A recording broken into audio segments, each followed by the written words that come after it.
Hey everybody, just Jesse and Hudson here. We want to welcome you back into our man cave, our garage, for another day of accountability and some scripture reading, and then just some things that we've learned. Today's Wednesday, August 11th, the year's 2021, and we read through Mark chapter 8 today. And while reading through Mark chapter 8, we're reading through the last sections of that chapter, and we're really going to take a look at how the gospel shows us the top 10 leadership principles that Jesus had.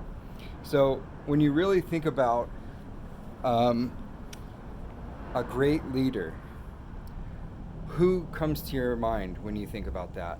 Do you think maybe some sort of military general or a president or possibly a life coach, somebody like that?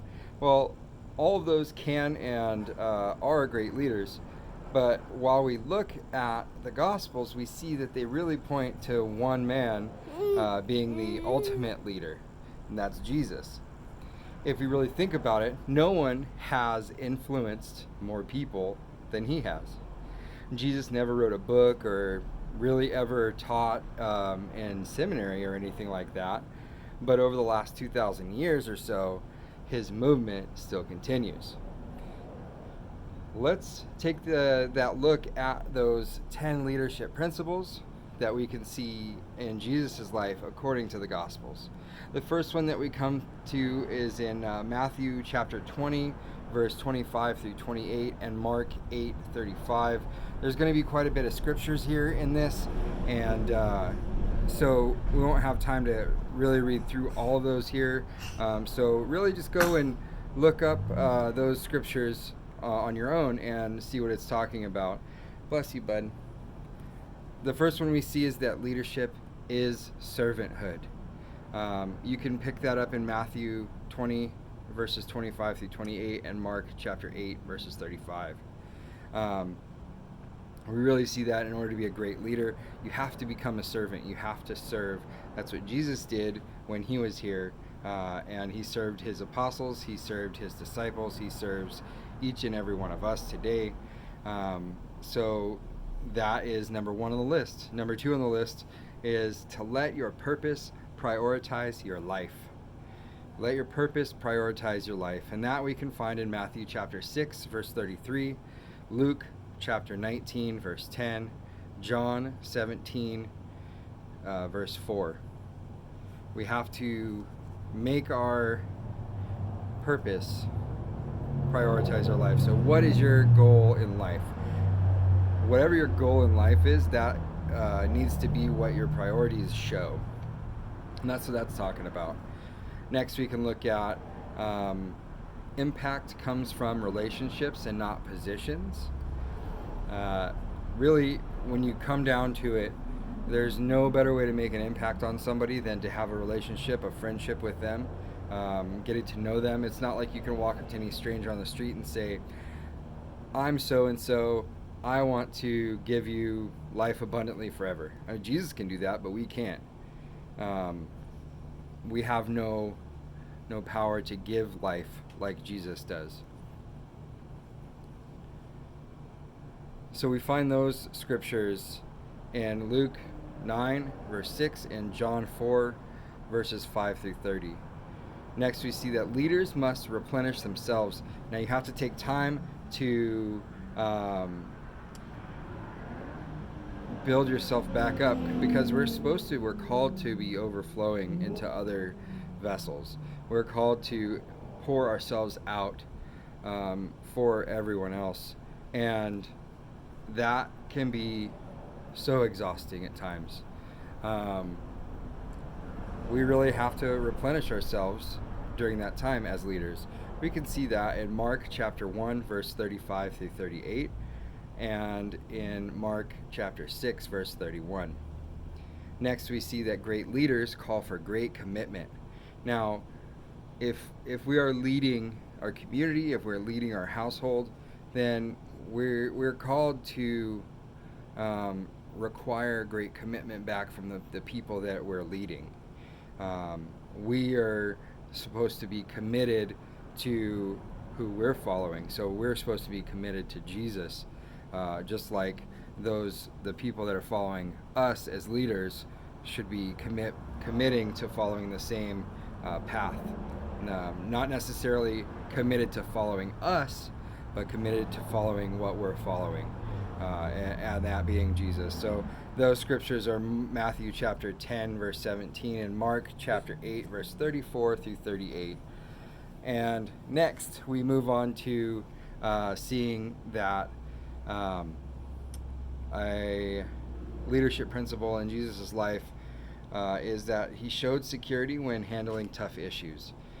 He was 100% God, 100% man, and so when he said that he was dealing with this issue, we take into consideration that he was going to. It was going to be 100% dealt with one way or another.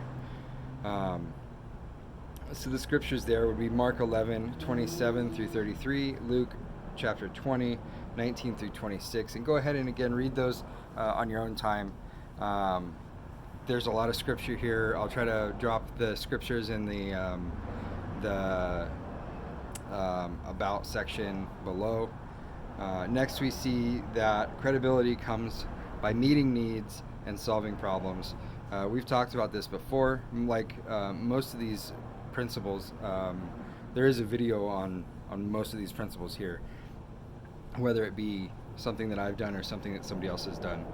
But credibility comes by meeting needs and solving problems. We're not credible unless we've met the needs of the people that need help, that we're serving, and we're solving those problems. Because what happens when, say, you have a plumbing issue in your house, you don't know who to call. Well, if you've had plumbing issues in the past, you know who to call because the guy or girl that came out met the needs of the issue and solved the problem. So you know that they're a credible source, a credible resource that you could look at. And so that's what we're called to be too. And we can see that in Luke chapter 5, verses 12 through 15, and Luke chapter 8, verses 38 and 39. Number 9 on the list is that leaders must choose and develop their key people. That is so true. If you are in a leadership role and you haven't chosen the people that will be there to keep things in line when you're there, to help develop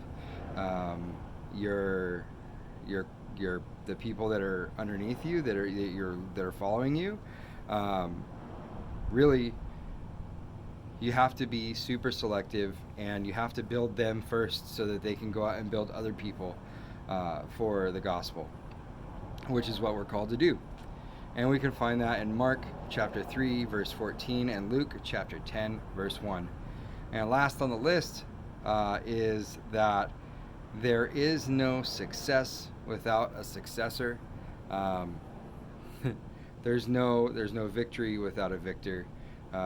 There is no life without Jesus dying on the cross. And we can find that in Matthew chapter 28, verse 20, and Acts 1, verse 8. So really, a ton of scripture here to base the leadership principles of the life of Jesus, and those are the things that we should be looking at as well in our lives. We should implement these principles in our lives if we want to become better leaders in the world today and in our communities. So thanks guys for hanging out with me and Hudson. I know that it's been a ton of information, and I hope that you go and read through those verses on your own. I hope that you guys are being accountable every day, getting in the Word every day. If you're not, if you have a problem with that, reach out to me. I know that I do have a problem with that sometimes, and so it's great to hear from you guys, and it helps keep me accountable as well, and it helps me get back into Scripture and look for other things to share with you guys. So if you guys need help, reach out to me on my social media platforms, or if you have any other means of getting a hold of me, by all means, go ahead and do that. Thank you guys for hanging out with us today in our man cave. We hope that you guys are always going and growing, that you're always learning. God bless.